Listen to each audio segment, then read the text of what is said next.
첫 겨울 추운 밤은 고요히 깊어간다. 뒤뜰 창 바깥에 지나가는 사람 소리도 끊어지고 이따금씩 찬바람 부는 소리가 휙 우수수하고 바깥에 춥고 쓸쓸한 것을 알리면서 사람을 위협하는 듯하다.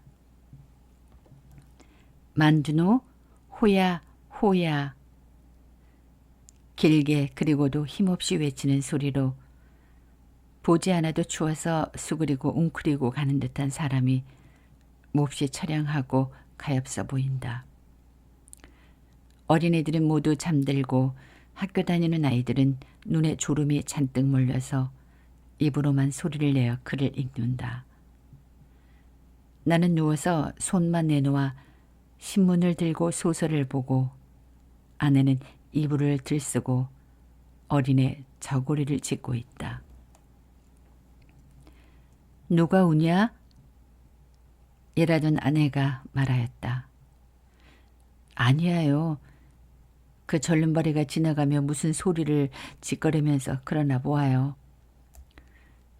공부하던 애가 말한다. 우리들은 잠시 그 소리를 들으려고 귀를 기울였으나 다시 각각 그 하던 일을 계속하여 다시 주의도 하지 아니하였다. 그러다가 우리는 모두 잠이 들어버렸다. 나는 자다가 꿈결같이 으으 하는 소리를 들었다. 잠깐 잠이 반쯤 깨었으나 다시 잠들었다. 잠이 들려고 하다가 또 깜짝 놀라서 깨었다. 그리고 아내에게 물었다. 저게 누구 울지 않소? 아범이구려.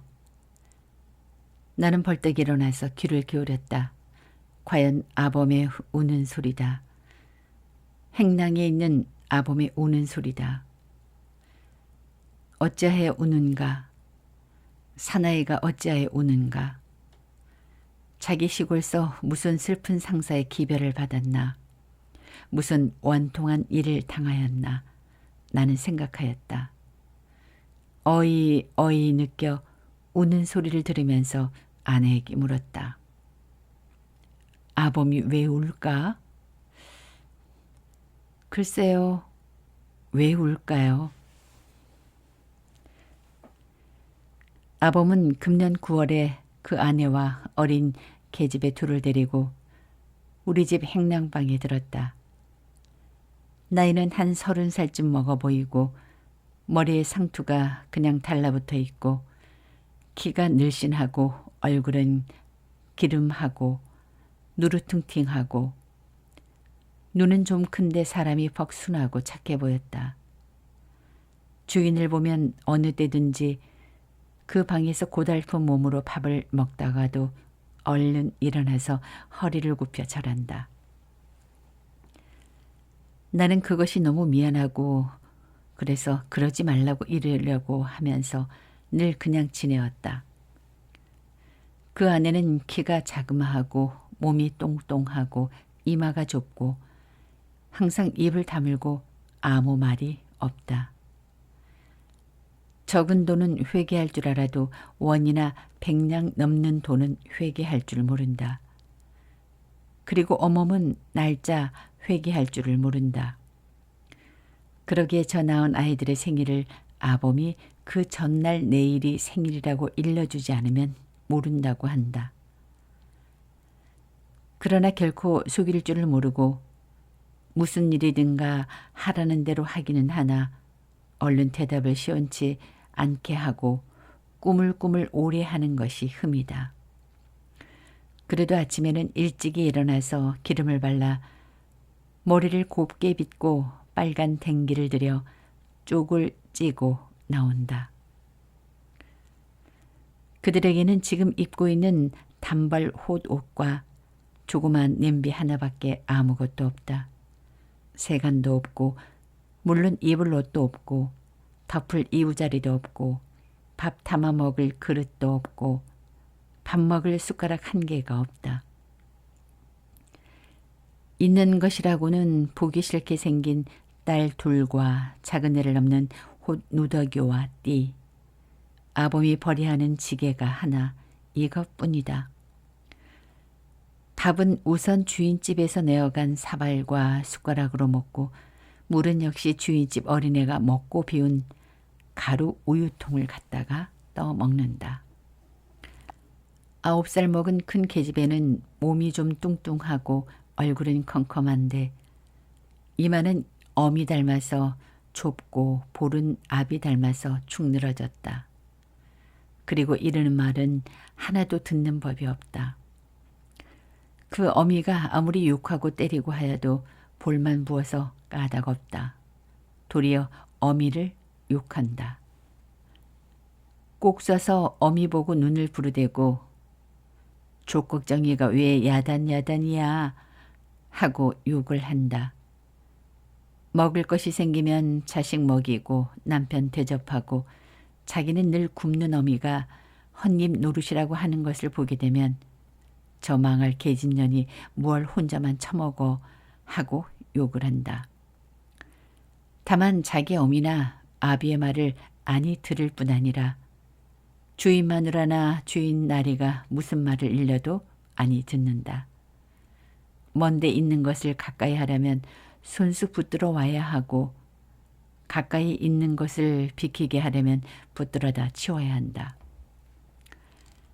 다음에 작은 계집애는 돌을 지나 3살을 먹은 것인데 눈이 커다랗고 입술이 삐죽 나오고 걸음은 겨우 빼뚤빼뚤 걷는다.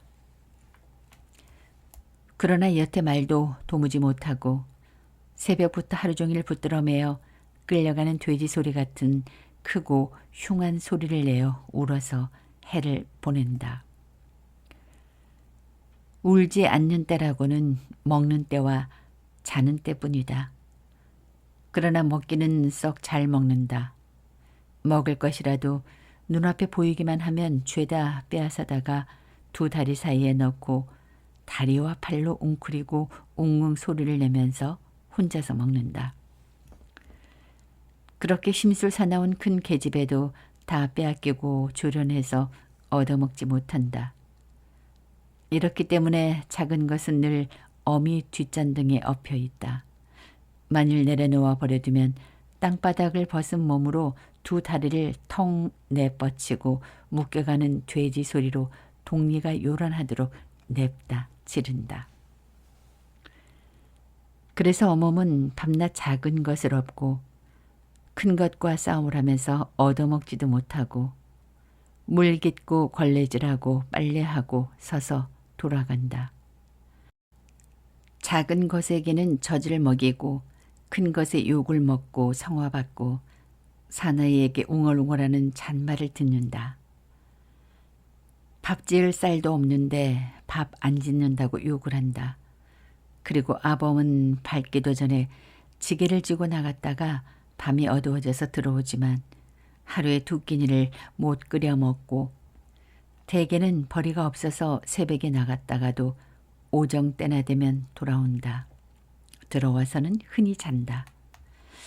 이런 때는 온종일 그 이튿날 아침까지 굶는다. 그때마다 말없던 어멈이 옹알옹알 바가지 긁는 소리가 들린다.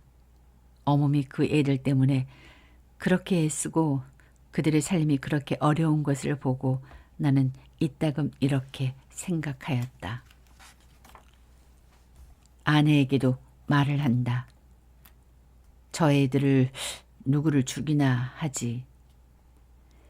위에 말한 것은 아범과 그 식구의 대강한 정형이다. 그러나 밤중에 그렇게 섭게 운 까닭은 무엇인가? 그 이튿날 아침이다. 마침 일요일이기 때문에 내게는 한간 틈이 있어서 어멈에게 그 내용을 들을 기회가 있었다. 지난밤에 아범이 그렇게 울었나? 하는 아내의 말에 어멈의 대답은 대강 이러하였다. 어멈이 늘 쌀을 팔러 댕겨서 저 뒤에 쌀 가게 마누라를 알지요. 그 마누라가 퍽 고맙게 굴어서 이따금 앉아서 이야기도 했어요. 때때로 그 애들을 데리고 어떻게 지내나 하고 물어요. 그럴 적마다 죽지 못해 살지요 하고 아무 말도 아니했어요. 그런데 한 번은 가니까 큰 애를 누구를 주면 어떠냐고 그래서 제가 데리고 있다가 먹이면 먹이고 죽이면 죽이고 하지 제 새끼를 어떻게 남을 줍니까? 그리고 워낙 못생기고 아무 철이 없어서 애미애비나 기르다가 죽이더라도 남은 못 줘요. 남이 가져갈 게 못 됩니다. 그것을 데려가시는 댁에서는 길러 무엇합니까? 돼지면 잡아서 먹지요. 하고 저는 줄 생각도 아니했어요.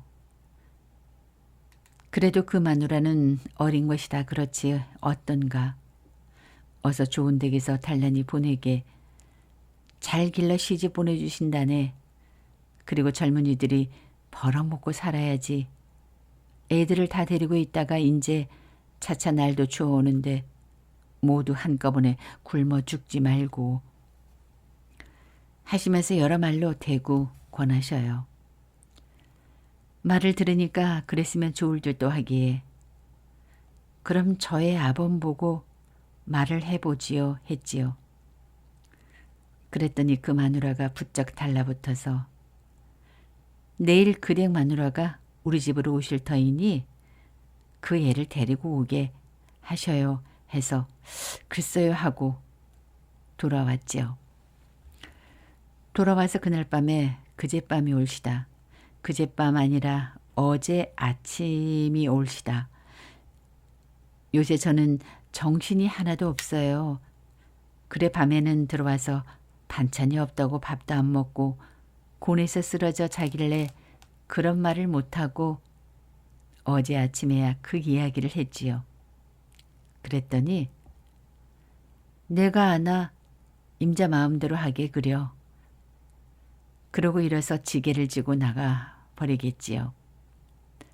그리고는 저 혼자서 온종일 이리저리 생각을 해보았지요. 아무러나 제 자식을 남을 주고 싶지는 않지만 어떻게 합니까? 아시듯이 이제 새끼 또 하나 생깁니다. 그려. 지금도 어려운데 어떻게 둘씩 셋씩 기릅니까? 그래서 차마 발길이 안 나가는 것을 오정 때가 되어서 데리고 갔지요. 짐승 같은 계집애는 아무런 것도 모르고 따라 나서요. 앞서가는 것을 뒤로 보면서 생각을 하니까 어째 마음이 안 되었어요. 하면서 어멈은 울먹울먹한다. 눈물이 핑 돈다. 그런 것을 데리고 갔더니 참말 알지 못하는 마누라님이 앉아 계셔요. 그 마누라가 이걸 호떡이라 군밤이라 감이라 먹을 것을 사다 주면서 나하고 우리 집에 가 살자. 이쁜 옷도 해주고 만난 밥도 먹고 좋지. 나하고 가자 하시니까 이것은 먹기에 미쳐서 대답도 아니하고 앉았어요.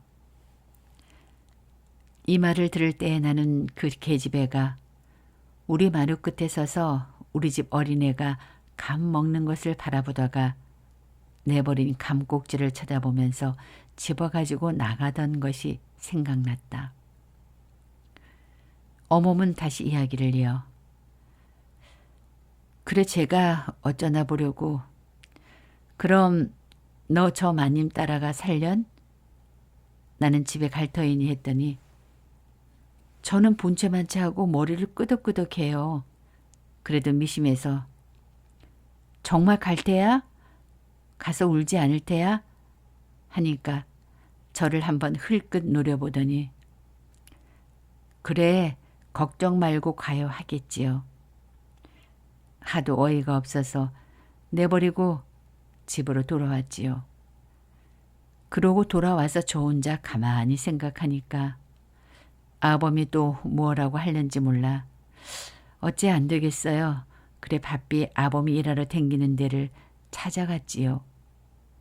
한번 보기나 하려고. 염중교 다리로 남대문 통으로 아무리 찾아야 있어야지요. 몇 시간을 애써 찾아 댕기다가 할 수 없이 그 댁으로 도로 갔지요. 갔더니 계집애도 그 마누라도 벌써 떠나가 버렸겠지요. 그 댁 마님 말씀이 저녁 6시 차에 광해인지 광안지로 떠났다고 하셔요. 가시면서 보고 싶으면 설 때에나 와보고 살려면 농사 짓고 살라고 하셨대요. 그래 하는 수가 있으니까 그냥 돌아왔지요. 와서 아무 생각도 없이 아범 저녁 지어줄 생각도 아니하고 공연히 밖에 나가서 왔다 갔다 돌아댕기다가 들어왔지요. 저는 눈물도 안 나요. 그러다가 밤에 아범이 들어왔기에 그 말을 했더니 아무 말도 하지 아니하고 그렇게 통곡을 했답니다.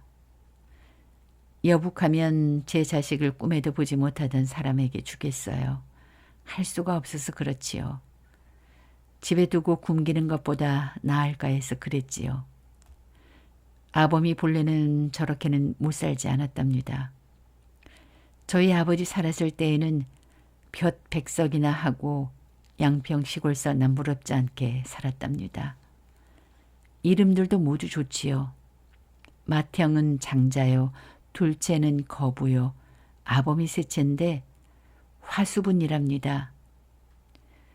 그런 것이 제가 간 후부터 시아버님이 돌아가시고 그리고 맏아들이 죽고 농사 미천인 소 한 마리를 도적 맞고 하더니 차차 못 살게 되기 시작해서 종래 저렇게 거지가 되었답니다. 지금도 시골 큰데 길 가면 굶지는 아니할 것을 부끄럽다고 저러고 있지요. 사내 못생긴 건 할 수 없어요. 혼자 가겠나? 물어가면 가기야 가지요. 아내와 이런 문답이 있은 다음 날 아침 바람 불고 추운 날 아침에 어멈은 어린 것을 업고 돌아볼 곳도 없는 행랑방을 한번 돌아보면서 아창아창 떠나갔다. 그날 밤에도 몹시 추웠다. 우리는 문을 꼭꼭 닫고 문틀을 헝겊으로 막고 이불을 둘씩 덮고 꼭꼭 붙어서 일찍 잤다. 나는 자면서 잘 갔나 얼어 죽지나 않았나 하는 생각이 났다. 화수분도 가고 어멈도 하나 남은 것을 업고 간 뒤에는 대문간은 깨끗해지고 시꺼먼 행랑방 방문은 닫혀 있었다. 그리고 우리 집에는 다시 행랑 사람도 안 들이고 식모도 안 이두었다. 그래서 몹시 추운 날 아내는 순수 어린 것을 등에 지고 이웃집의 우물에 가서 배추와 무를 씻어서 김장을 대강하였다. 아내는 혼자서 김장을 하면서 눈물을 흘리고 어멈 생각을 하였다. 김장을 다 마친 어느 날 추위가 풀려서 따뜻한 날 오후에 동대문 밖에 출가해 사는 동생 S가 오랜만에 놀러왔다. S에게 비로소 화수분의 소식을 듣고 우리는 놀랐다. 그들은 본래 S의 시댁에서 천거해 보낸 것이다. 그 소식은 대강 이렇다. 화수분이 시골 간 후에 형 거부는 꼼짝 못하고 누워있기 때문에 형 대신 겸 두 사람의 일을 하다가 몸이 지쳐 몸살이 나서 넘어졌다. 열이 몹시 나서 정신없이 앓았다. 정신없이 앓으면서도 귀동이를 부르며 늘 울었다. 귀동아, 귀동아, 어딜 갔니? 잘 있니? 그러다가는 흐득흐득 느끼면서 그렇게 먹고 싶어하는 사탕 하나를 못 사주고 연시 한 개 못 사주고 하고 소리를 내어 어이어이 운다. 그럴 때 어멈의 편지가 왔다. 뒷집 귀갓집 진사댁 서방님이 읽어주는 편지 사연을 듣고 아이고 옥분아, 옥분이 애미, 하고 또 어이어이 운다. 울다가 벌떡 일어나서 서울서 넉마전에서 사입고 간 새 옷을 입고 갓을 썼다. 집안 사람들이 굳이 말리는 것을 뿌리치고 화수부는 서울을 향하여 어멈을 데리러 떠났다. 쌀임은 밖에를 나가 화수부는 나는 듯이 달아났다. 화수부는 양평서 오정이 거의 되어서 떠나서 해 저갈 즈음에서 백리를 거의 와서 어떤 높은 고개에 올라섰다. 칼날 같은 바람이 뺨을 친다. 그는 고개를 숙여 앞을 내려보다가 소나무 밑에 희끄무레한 사람의 모양을 보았다. 그것에 곧 달려가 보았다. 가본즉 그것은 옥분과 그의 어머니다. 나무 밑 눈 위에 나뭇가지를 깔고 어린 것 업은 헌 누더기를 쓰고 한 끝으로 어린 것을 꼭 안아 가지고 웅크리고 떨고 있다. 화수부는 확 달려들어 안았다. 어멈은 눈은 떴으나 말은 못한다. 화수분도 말을 못한다. 어린 것을 가운데 두고 그냥 껴안고 밤을 지낸 모양이다. 이튿날 아침에 나무장사가 지나가다가 그 고개에 젊은 남녀의 껴안은 시체와 그 가운데 아직 막 자다 깨인 어린애가 등에 따뜻한 햇볕을 받고 앉아서 시체를 툭툭 치고 있는 것을 발견하여 어린 것만 소에 싣고 갔다.